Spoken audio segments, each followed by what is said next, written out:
Porque a lei veio por Moisés, Jesus trouxe graça e verdade. João 1:17. Se inscreva no canal e compartilhe com um amigo.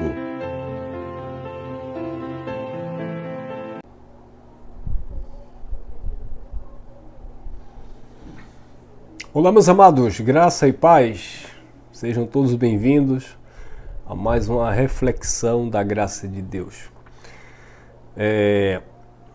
Eu quero deixar aqui um conteúdo para responder o irmão Sérgio Paulo. Ele esteve conversando comigo no WhatsApp e ele queria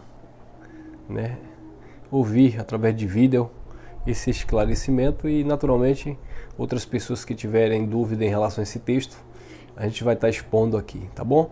Acho que eu já gravei alguma coisa nessa mensagem aqui, mas já tem muito tempo. É o capítulo 6, tá? Da carta aos Hebreus. Vamos ler do versículo 1 até o versículo 6. Capítulo 6 da carta aos Hebreus. E o tema é deixando os rudimentos. Deixando os rudimentos. Porém, o rudimento aqui que Paulo fala é da doutrina de Cristo. Então vamos entender o que era que Paulo tinha em mente quando Paulo falou isso aqui, tá bom? Diz assim, Hebreus capítulo 6, versículo 1. Pelo que, deixando, é para deixar, ele falando aos hebreus, pelo que deixando os rudimentos da doutrina de Cristo, prossigamos até a perfeição. Então Paulo estava dizendo que era para deixar os rudimentos da doutrina de Cristo e prosseguir até a perfeição. Aí ele diz, não lançando de novo o fundamento de arrependimento de obras mortas e de fé em Deus e do ensino sobre os batismos e da imposição de mãos e sobre a ressurreição de mortos e o juízo eterno. Aí eu vou ler o versículo 3, vou dividir em duas partes aqui, porque o irmão perguntou até o versículo 3. E isso faremos se Deus o permitir.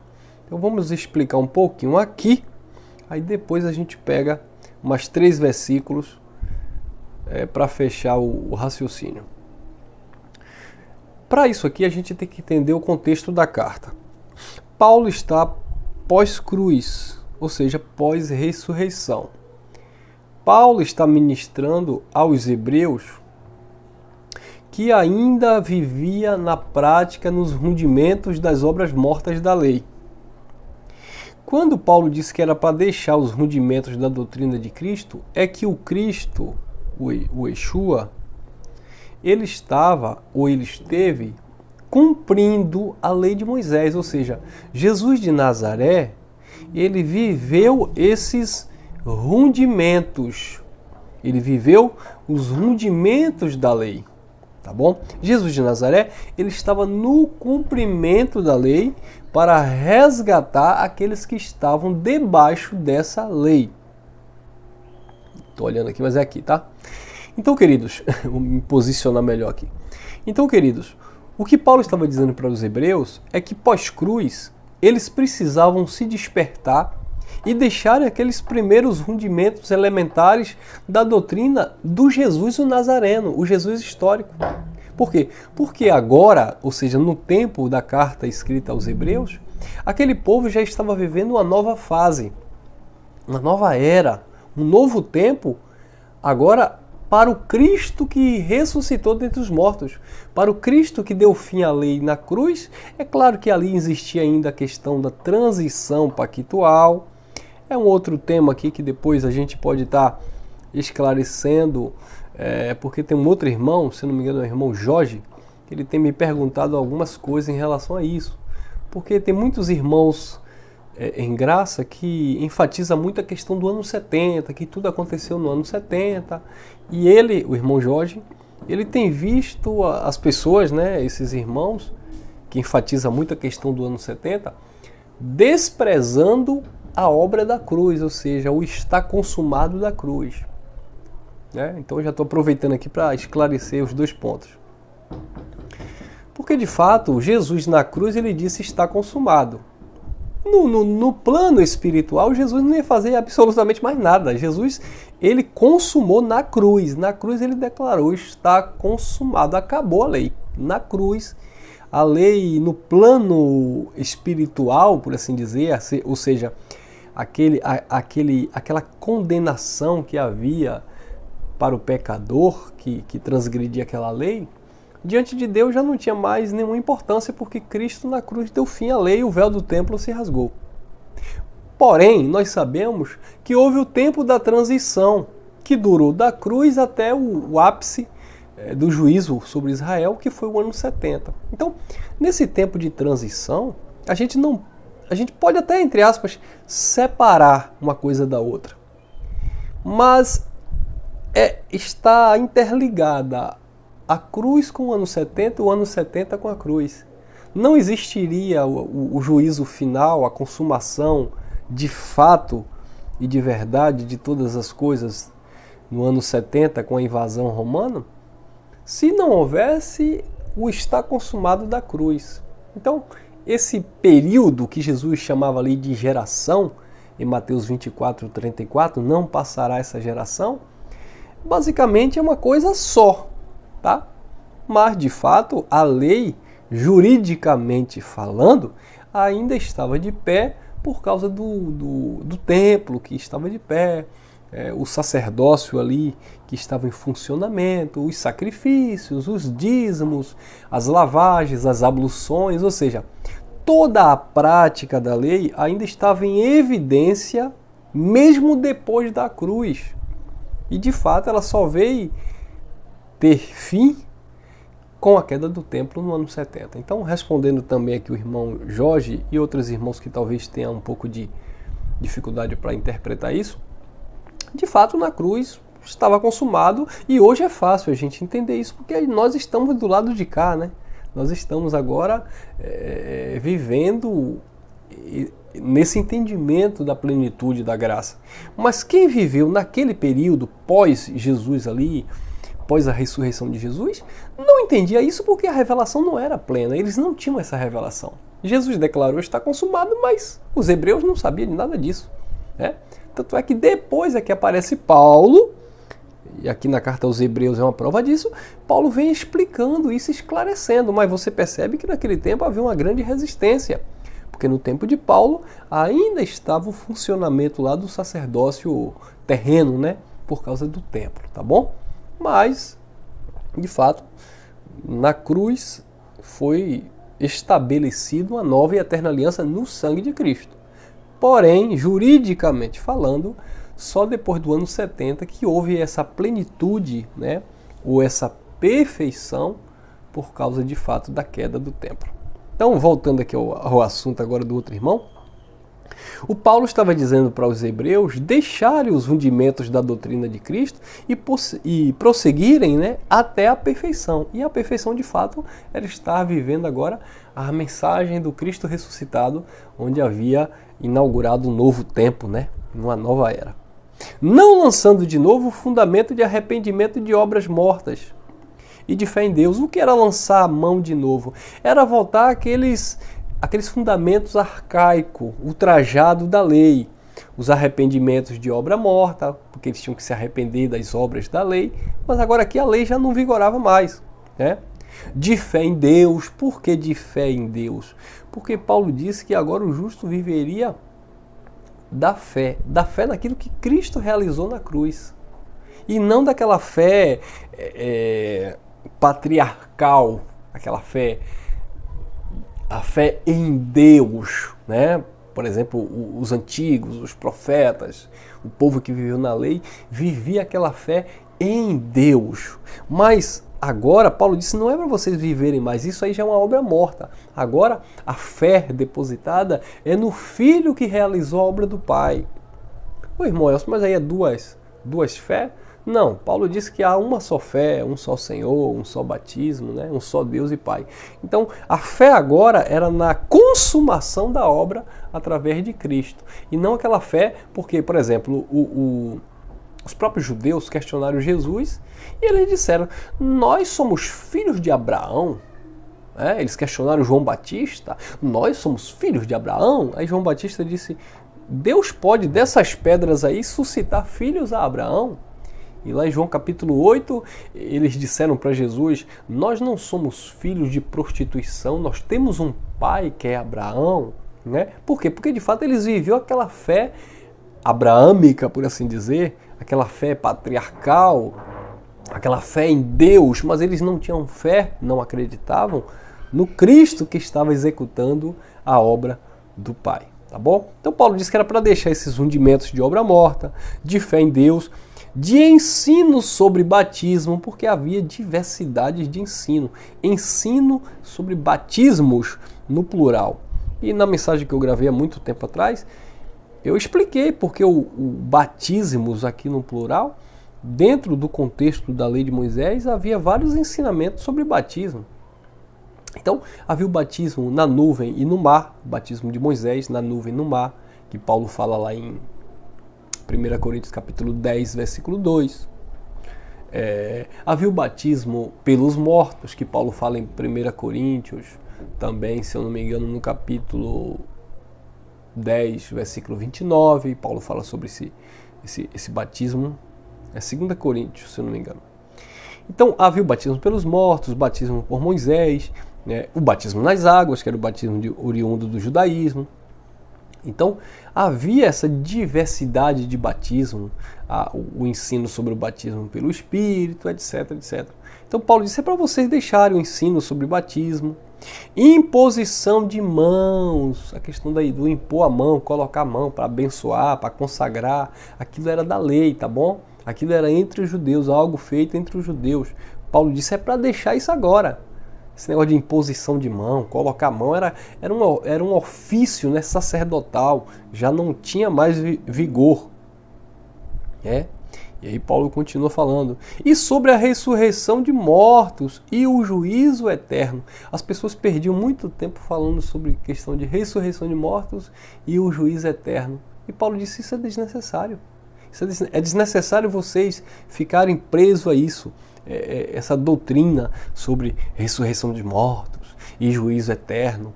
Aí no versículo 13 ele disse, e isto faremos se Deus permitir. Claro que em alguma situação Deus permitia que Paulo voltasse a essas doutrinas para esclarecer esses pontos, para clarear a mente das pessoas. O apóstolo Paulo disse que em relação à ressurreição dos mortos, aqueles que ressuscitaram, que morreram em Cristo, ressuscitaram primeiro. Paulo fala em Colossenses capítulo 3, dizendo, visto que vocês foram ressuscitados com Cristo. Então a ressurreição ali não tinha nada a ver com a questão de ressurreição de mortos fisicamente falando. Era disso que Paulo estava dizendo. Deixa esse negócio de ressurreição de mortos.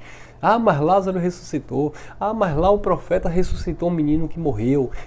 Isso não era doutrina, isso eram situações específicas para glorificar o Pai naquela época. Não haveria mais, não tinha mais, a partir da mensagem da graça, a partir da cruz, não tinha mais ninguém morrendo e ressuscitando, acabou. Depois da morte e ressurreição de Jesus, não tinha ninguém mais ressuscitando defunto, não tinha mais pessoas mortas vindo à vida, não existia mais isso, tá bom? Paulo disse, deixa com isso. E do juízo eterno? O juízo eterno já estava decretado. O juízo já estava para acontecer, não adiantava falar mais nada, ia de fato acontecer, e no ano 70 aconteceu o julgamento final sobre a casa de Israel. E aí é onde ele diz, isso faremos se Deus permitir, ou seja, voltar à lição dos primeiros rudimentos da doutrina de Cristo. Agora, como eu falei, eu ia dividir em duas partes, agora vamos entrar no versículo 4, 5 e 6 para a gente fechar. Observa que primeiro, no versículo 1, 2 e 3, Paulo está mandando deixar. Agora, no versículo 4, 5 e 6, Paulo está mandando prosseguir. Olha que interessante. Versículo 1, 2 e 3, Paulo manda deixar. No versículo 4, 5 e 6, Paulo manda prosseguir. Prosseguir para quê? Olha lá. Porque é impossível que os que uma vez foram iluminados e provaram o dom celestial e se fizeram participantes do Espírito Santo, 5, e provaram a boa palavra de Deus, o Evangelho da Graça, e os poderes do mundo vindouro, as revelações que havia de se manifestar, as profecias que iriam se cumprir. Aí versículo 6, e depois caíram ou decaíram, isso é decair da graça, sejam outra vez renovados para arrependimento, visto que quanto a eles, esses que caíram, eles estão novamente crucificando o Filho de Deus e o expondo ao vitupério ou à vergonha.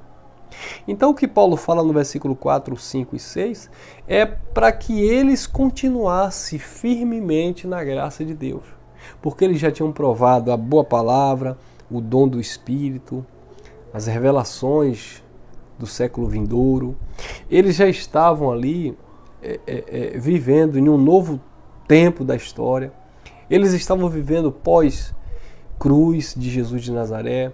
Eles estavam agora recebendo a direção do Espírito do Pai mediante a palavra da graça. E Paulo disse, se vocês decaírem da graça, basicamente é aquilo que Paulo falou em Gálatas capítulo 5, no versículo 1. Permaneceis, pois, firmes na liberdade com que Cristo vos libertou. Então Cristo havia libertado aquele povo do sistema legalista mosaico, dos primeiros rudimentos da doutrina ali dentro daquele contexto legalista. E eles tinham que permanecer firmes, eles não podiam voltar de novo. E se eles decaíssem, decair aqui era voltar para as obras da lei. Decair aqui era voltar para os primeiros rudimentos, as doutrinas dos batismos, a questão da fé em Deus, a questão do juízo eterno, a questão da ressurreição dos mortos, a questão dos montes, a questão das orações em hora marcada, a questão das lavagens, dos sacrifícios, das oblações, do templo, né, dos dízimos. Então, do apresentar a criança no templo. Então, isso tudo era retrocesso. E Paulo estava dizendo, se vocês retrocederem, não haverá mais, não terão mais chance de renovação para arrependimento. Visto que se vocês retrocederem, vocês estão crucificando novamente o Filho de Deus e colocando ele à vergonha. Ou seja, desfazendo da obra da cruz. Você que entendeu o Evangelho da Graça, você que está caminhando de fé em fé nesta palavra, crescendo na graça e no conhecimento, se você retrocede e vai para o jejum, e vai para o monte buscar a presença de Deus, e vai para a vigília, e vai praticar o batismo nas águas, e vai praticar o dízimo, e vai praticar as orações em horas específicas, como se você estivesse vivendo no judaísmo, você está novamente crucificando Jesus e desprezando o que ele fez, colocando ele na vergonha, como se ele não tivesse realizado. É como aqueles nossos irmãos de fé, não de fé, mas eu vou dizer irmãos porque são filhos de Deus, mas não de fé porque eles não têm a mesma fé, eles não têm a fé no Evangelho. Eles dizem que você tem que viver a lei, não, porque a lei é de Deus e você tem que viver a lei. Eles estão crucificando o Senhor, porque Romanos 10,4 diz que o fim da lei é Cristo para a justiça de todo aquele que nele crê. 2 Coríntios, capítulo 3, versículo 4 em diante, principalmente lá os versículos 14, 15 e 16, diz que Jesus Cristo, ele aboliu o véu, ou seja, ele tirou o véu. Tirar o véu é tirar a lei. Então, se essas pessoas querem viver a lei, essas pessoas estão novamente crucificando o Senhor, porque Cristo foi crucificado justamente pela lei, para remir aqueles que estavam debaixo da lei. Então, esses que querem viver, praticar as obras da lei, eles estão vivendo uma maldição que não existe mais, porque Jesus, na cruz, ele cumpriu o escrito de dívida que havia sobre o seu povo. Mas na mente dessas pessoas, essas pessoas estarão vivendo debaixo de maldição. Porque, como está escrito em Romanos 8:3, era impossível o homem cumprir a lei. Era impossível o homem ser justificado pelas obras da lei, porque a lei dava força ao pecado. Só Jesus, de fato, ele veio E ele cumpriu a lei e estabeleceu uma nova aliança. Tá bom? Então eu espero ter aqui uma cajadada, ter matado 2 coelhos, como diz um ditado, né? E aqui esclarecer a questão da cruz e o ano 70, porque é uma coisa só, claro, havia ali a questão da separação simplesmente por causa da revelação que não tinha chegado na mente, tá bom? E por causa do templo que estava de pé. E a questão do que Paulo orienta para deixar os princípios elementares da doutrina de Cristo e de fé em Deus, que era aquela fé mediante o judaísmo. Mas agora a fé seria mediante o Cristo ressuscitado pela obra que ele realizou no Calvário. Tá bom? Graça e paz, sem os rundimentos dos princípios elementares das obras de Jesus de Nazaré, mas vivendo a graça do Cristo ressuscitado. Deixe teu like, comentem à vontade, pode discordar, enfim, fique à vontade. Compartilha também e fortaleça o canal. Fui, tchau, tchau.